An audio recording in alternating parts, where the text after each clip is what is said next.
Ganga versus मंगा। लालची बहू जायंट मुर्गा। उस दिन संक्रांति का त्योहार चल रहा था। गांव भर के लोग त्योहार के कामों में उलझे हुए थे। गंगा और मंगा मिलकर त्योहार के लिए पकवान बना रहे थे। उन पकवानों की महक से पूरा घर महक उठा था। इस खुशबू से मंगा के मैजिकल लैंप में सो रहे जीनी को होश आया और वो बाहर निकलकर बोलता है, अरे वाह, क्या खुशबू है। इस संक्रांति के त्योहार में तो इन पकवानों की खुशबू से पूरा गांव चमक उठा है। कोई मुझे देख तो नहीं रहा ना। ऐसा सोचते हुए वो इधर उधर देखकर चोरी छुपे पकवानों को खाता रहता है। तभी वहाँ मंगा पहुँचती है और जीनी को पकवानों को खाते देख लेती है। वो मन में सोचती है, अरे मेरे जीनी, कोई ढंग का काम करने को बोलो तो नहीं करता, लेकिन मैंने मुश्किल से बनाई इन पकवानों को खा जा रहा है तू। अभी ना तुझे मैं मजा चखाती हूँ। ऐसा सोचकर गंगा की तरह अपनी आवाज बदलकर इस तरह बोलती है, क्या कर रहा है तू? ये सुनकर जीनी डर जाता है कि सचमुच गंगा आ गई है और भागकर अपने लैंप में फिर से घुस जाता है। ये देखकर मंगा खूब हंसती है।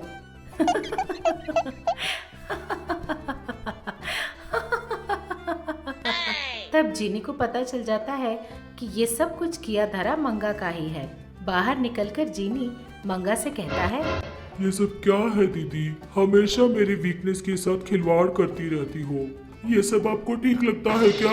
इस तरह जीनी पूछता है। तब मंगा बोलती है, और नहीं तो क्या, चोरी छुपे हमारे बनाए हुए सारे पकवानों को खा गया, ये ठीक किया तूने? इस तरह मंगा गुस्से से पूछती है। तब बेचारा जीनी बोलता है, आह, कुछ नहीं दीदी, मैं बस चख के देख रहा था कि नमक और मिर्च ठीक ठाक है या नहीं। वैसे भी मैं आपका एक ही लौता तो जीनी भाई हूँ। क्या आप मेरे लिए भी कुछ अच्छा सा खाने के लिए बना नहीं सकती क्या? इस तरह जीनी बोलता है, हाँ, मैं भी तो तुम्हारी एक लौती दीदी हूँ ना। क्या तू मेरे लिए कोई फायदे का काम नहीं कर सकता क्या? इस तरह मंगा भी अपने जीनी बाई से बोलती है। तब जीनी थोड़ी देर सोचने के बाद बोलता है, ठीक है दीदी, ये सब नहीं चलेगा। हम दोनों ना एक डील करते हैं। मैं तुम्हें पैसा कमाने का एक अच्छा सा आइडिया बताऊंगा और तुम मेरे लिए तरह तरह के पकवान बनाना, ठीक है? इस तरह जीनी बोलता है। तब मंगा बोलती है, अच्छा ठीक है, तेरी मर्जी, पहले मुझे तू अपना आइडिया तो बता। इस तरह गंगा पूछती है, हर साल हमारे गांव में संक्रांति के टाइम पर सब लोग मुर्गियों का दांव पेच खेलते हैं। इस खेल को जो लोग खेलते हैं, जीतने वाले को हारने वाला पैसे देता है। तो इस बार हम अपने मुर्गे को इस खेल में भेजेंगे। हारने वाले लोगों के पास से हम खूब पैसे ऐंठ सकते हैं। इस तरह जीनी बोलता है। इस बात को सुनकर मंगा थोड़ी देर सोचने के बाद, आइडिया तो एकदम मस्त है, लेकिन अपना मुर्गा जीतेगा ना? ये सुनकर जीनी तुरंत मंगा को घर से बाहर निकालकर दिखाता है। वहाँ वो अपने हाथ से कुछ जादू करता है और उस जादू से वहाँ एक बहुत बड़ा मुर्गा प्रत्यक्ष हो जाता है। ये देखकर मंगा दंग रह जाती है। तो जीनी उस बड़े से मुर्गे को दिखाते हुए बोलता है, अब बताओ दीदी, इस मुर्गे के साथ कोई हारता है या जीतता है भला? बोलिए। हारना क्या मेरे भाई, इसे देख के तो लोग हमसे लड़ने के लिए भी भाग जाएंगे। हा हा हा हा हा हा हा। इस तरह दोनों हंसने लगते हैं। मुर्गों के दांव के लिए दोनों तैयार हो जाते हैं। जीनी उस बड़े से मुर्गे के अंदर बैठकर उसे कंट्रोल करता रहता है और मंगा बाहर ही खड़े रहकर उस मुर्गे को इंस्ट्रक्शंस देती रहती है। गंगा भी वहीं पर थी। जैसा मंगा और जीनी ने सोचा था, कई सारे मुर्गे इस बड़े से मुर्गे को देखकर डर के मारे भाग जाते थे और कुछ हार जाया करते थे, और कुछ लोग तो बिना खेले ही डर के मारे मुर्गे को देखकर पैसे देकर अपनी हार मान जाते थे। इस तरह मंगा खूब सारे पैसे कमाने लगी थी। ये सब चुपचाप देख रही गंगा को इन लोगों पर शक होता है।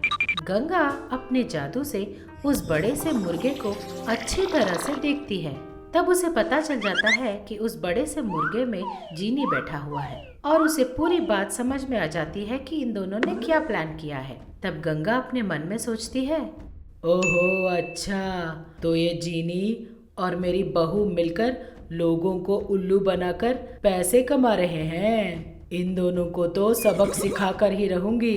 इस तरह मन में सोचकर गंगा सीधे जीनी के पास जाकर जीनी को पुकारती है। क्या कर रहा है तू?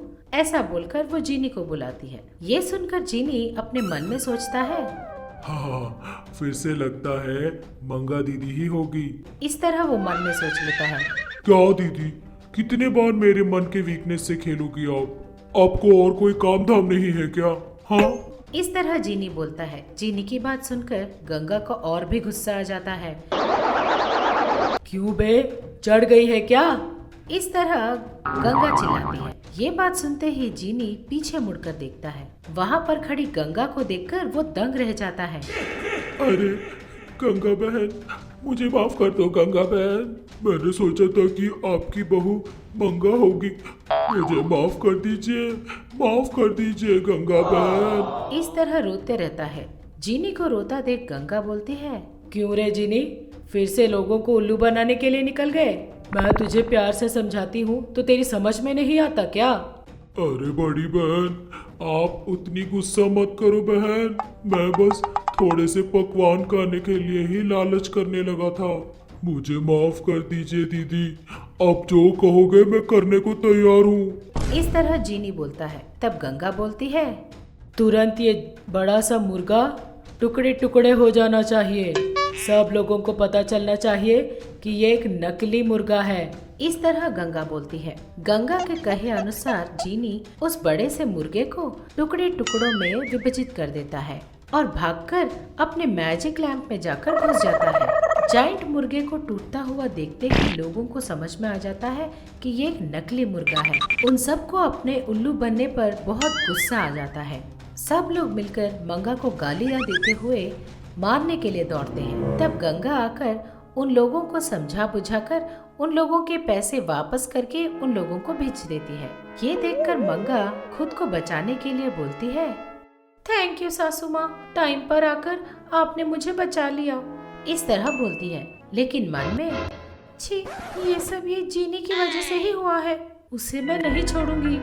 ऐसा मन में सोचकर वो जीनी के पास पहुंचती है। जीनी डर के मारे कांप रहा था और अपने लैंप के अंदर ही छुपा बैठा था। सारा गड़बड़ करके जाके लैंप में छुपा बैठा है। हाँ, चल बाहर निकल, आज मैं तुझे नहीं छोड़ूंगी। इस तरह मंगा बोलती है। तब जीनी पूरी बात मंगा को समझाता है। जीनी की बात सुनकर मंगा को सारी बात समझ में आ जाती है और तब वो मन में सोचती है, हाँ, ये सारा प्लान आपका था सासू माँ। ऊपर से सारी बातों से अनजान बनकर मुझे आकर बचाने का ढोंग करती हो। बताऊंगी, आपको भी एक दिन देख लूंगी। इस तरह वो मन में सोचती है। गर्भवती औरत पार्ट 3। गंगा वर्सेस मंगा। एक दिन एक गर्भवती औरत धूप में गुब्बारे बेच रही थी। गुब्बारे बेचते बेचते बहुत थक गई थी और गंगा के घर के आंगन में ही सो गई।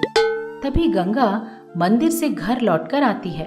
अपने घर के आंगन में एक गर्भवती औरत को सोता हुआ देखकर गंगा मन में सोचती है, कौन है ये लड़की, इस तरह आंगन में ही सो गई, ऊपर से पेट से भी है। ऐसा सोचकर वो बगल में रखे गुब्बारों को देखती है। उन्हें देखकर गंगा समझ जाती है कि वो एक गुब्बारे बेचने वाली है। बेचारी, लगता है धूप में गुब्बारे बेचते बेचते थक गई है। इस तरह उसने मन में सोचकर अपने जादू से उस औरत को हवा में उड़ाकर अपने घर के अंदर बिस्तर पर सुला देती है। थोड़ी देर बाद जब उस लड़की को होश आता है, अपने आप को बिस्तर पर देखकर वो दंग रह जाती है। वो मन में सोचती है, अरे ये क्या, मैं कोई सपना तो नहीं देख रही। मैं आंगन पर सोई थी ना, अचानक इस तरह बिस्तर पर कैसे पहुंच गई, वो सोचती है। तभी गंगा वहां पहुंचती है। नींद से उसे जगा हुआ देखकर बोलती है, क्या बात है बेटी, जल्दी क्यों उठ गई, थोड़ी देर और सो जाती। उसने कहा। ये बात सुनकर वो औरत दंग रह गई और बोली, मैं यहाँ कैसे पहुंची? वो पूछ रही है। तब गंगा कहती है, अरे कुछ नहीं बेटी, तुम हमारे घर के आंगन पर ही सो गई थी। ऊपर से बहुत कमजोर लग रही थी, बाहर बहुत गर्मी थी। गर्मी में नींद कैसे आती, इसीलिए बिस्तर पर अंदर सुला दिया। अरे मैं तो भूल ही गई थी, तुम्हारे लिए मैं अभी जूस लेकर आती हूँ। ऐसा बोलकर उस लड़की के लिए जूस लेकर आती है और लड़की को देते हुए कहती है, कुछ नहीं बेटी, तुम देखने में बड़ी कमजोर हो, ऊपर से पेट से भी हो, इसीलिए जूस लेकर आई हूँ, पी लो इसे, कहकर जूस देती है। गंगा की अच्छाई को देखकर उस औरत की आंखों में आंसू आ जाते हैं। गंगा ये देखकर उस लड़की से कहती है, क्या क्या हुआ, ऐसे क्यों देख रही हो? तब वो औरत बोलती है, हमारी कुल देवता को मैंने हमेशा सिर्फ मंदिरों में ही देखा है माँ जी, पहली बार मैं उन्हें सचमुच देख पा रही हूँ माँ जी। ऐसा बोलकर वो प्रणाम करती है। तब गंगा उस औरत से कहती है, अरे अरे ये क्या बेटी, अभी इतना इमोशनल क्यों हो रही हो? वो कहती है। तब औरत बोलती है, कुछ नहीं माँ जी, हम जैसे साधारण गुब्बारे बेचने वालों को कोई अपने आंगन पर बैठने भी नहीं देता, लेकिन आपने मुझे अपने बिस्तर पर सोने दिया, ऊपर से मेरे लिए जूस भी लेकर आई हो। वो बोलती है। तब गंगा बोलती है, अरे अब बस भी करो बेटी, अगर मेरी खुद की बेटी होती तो मैं ये सब नहीं करती क्या? ठीक है, पहले ये जूस पी लो। ऐसा बोलकर जूस पिलाती है। तब गंगा उस औरत से पूछती है, हाँ बेटी, मैं तो पूछना ही भूल गई, तुम्हारा नाम क्या है? वो पूछती है। तब वो औरत बोलती है, मेरा नाम मिथुना है माँ जी। ये बात सुनकर गंगा बोलती है, ये जीजी क्या लगा रखा है बेटी, तुम मुझे माँ जी कर कर बुलाओ। मिथुना नाम बहुत अच्छा है, तुम गर्भवती हो, तुम गुब्बारे क्यों बेच रही हो बेटी? तुम्हारे पति क्या करते हैं? वो पूछती है। तब मिथुना रोते हुए बोलती है, क्या बोलूं माँ जी, मेरा पति एक शराबी है, दिन भर शराब पीता रहता है, मेरे लिए या मेरे पेट में बच्चे के बारे में बिल्कुल नहीं सोचता, हमेशा पैसे मांगते रहता है, मुझसे पैसे छीनकर जाकर शराब पी लेता है, लेकिन अपने बच्चे के लिए मुझे जीने के अलावा और कोई रास्ता नहीं है ना, इसीलिए इस तरह गुब्बारे बेचकर जी रही हूँ। वो रोते रोते बोलती है। ये सुनकर गंगा का दिल भर आता है, उसे मिथुना के पति पर बहुत गुस्सा आता है।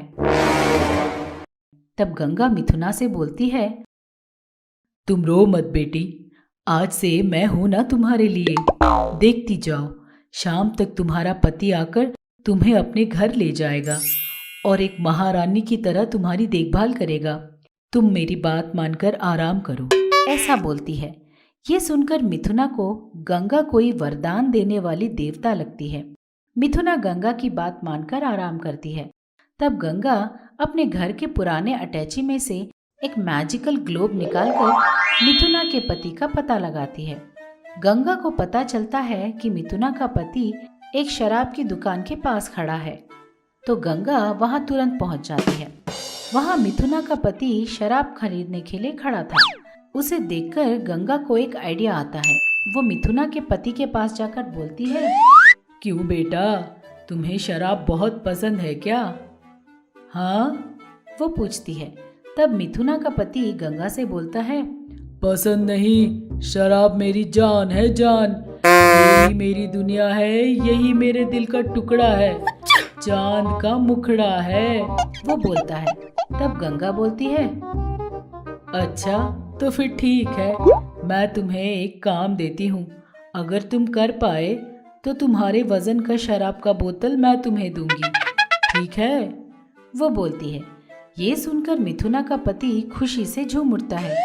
माँ जी, बोलिए माँ जी, क्या करना है, जल्दी बताइए, मैं तुरंत करूँगा, मैं अपनी जान दे दूँ क्या? वो पूछता है।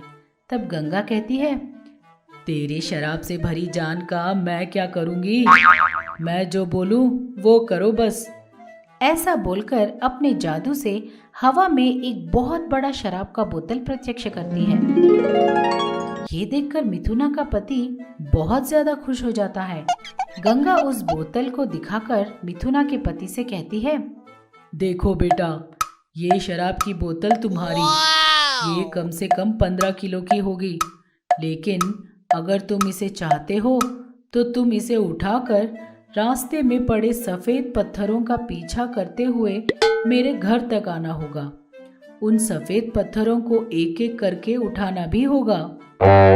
बोझ की वजह से या पत्थर उठाने के लिए तुमने अगर उस शराब की बोतल को नीचे रखा या उन पत्थरों को उठाना रोक दिया तो मैं तुम्हें शराब नहीं दूंगी, उल्टा 1000 कोड़े से मार पड़ेगी, मार, ठीक है?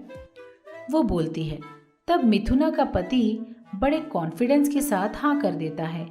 तब गंगा अपने जादू से उस शराब की बोतल को मिथुना के पति के कंधे पर रख देती है। शुरुआत में बड़ी आसानी से वह उस शराब की बोतल को ढोते हुए एक एक पत्थर उठाने लगा, लेकिन थोड़ी देर बाद वो थकने लग जाता है। धूप तेज होने की वजह से उसे प्यास भी लगती है और बोझ की वजह से उसके कंधे भी दर्द करने लगते हैं। अरे माँ, प्यास लग रही है, हाय राम। वो बड़बड़ाता रहता है। थकावट के कारण उसके पैर भी कांप रहे थे। इस तरह वो पैर फिसलकर नीचे गिर जाता है। ये देखकर गंगा बोलती है, अरे ये क्या, तूने तो बड़ी बड़ी बातें की थी, कहा था जान भी दे दोगे, अब क्या हुआ? आधे रास्ते में ही गिर गए ना। हाँ, थोड़ी देर के लिए बोझ ढोकर तुम्हारी ऐसी हालत हो गई है तो 8 महीनों से तुम्हारी पत्नी तुम्हारे बच्चे को ढो रही है तो उसकी क्या हालत होगी? ऊपर से धूप में खड़े होकर वो गुब्बारे बेच रही है, रात दिन मेहनत करके बेचारी थक जा रही है। मैं चाहती थी कि तुम भी उसके दुख को समझ पाओ, इसीलिए मैंने ये सब करवाया।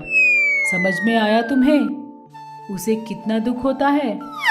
वो बोलती है। तब मिथुना का पति कहता है, माँ जी, मुझे माफ कर दीजिए माँ जी, अब मैं सुधर गया हूँ। आज से मैं बिल्कुल शराब नहीं पीऊंगा, अपने पत्नी और बच्चे का पूरा ध्यान रखूंगा माँ जी। वो बोलता है। तब गंगा कहती है, देखना पड़ेगा, ध्यान रखना पड़ेगा, अगर फिर से शराब को छुआ तो देख लेना, मैं तुझे आधा या फुल बॉटल नहीं, पूरे 15 किलो का शराब पिला दूंगी। समझ में आया तुझे? जाकर अपनी पत्नी को घर ले जा और उसका अच्छे से ध्यान रखना। गंगा बोलती है। मिथुना का पति गंगा की बात मानकर मिथुना को अपने घर ले जाता है। उस दिन से वो आदमी मिथुना को बड़े प्यार से देखभाल करता है।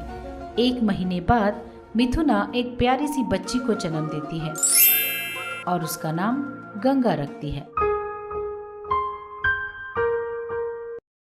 हमें यकीन है कि इस एपिसोड ने भी आपको खूब हंसाया होगा, तो देर किस बात की, बजाओ घंटी और करो सब्सक्राइब। आप गंगा के फैन हो या मंगा के, ये जरूर बताना। ऐसे और मजेदार वीडियोस के लिए देखते रहिए चाचा टीवी।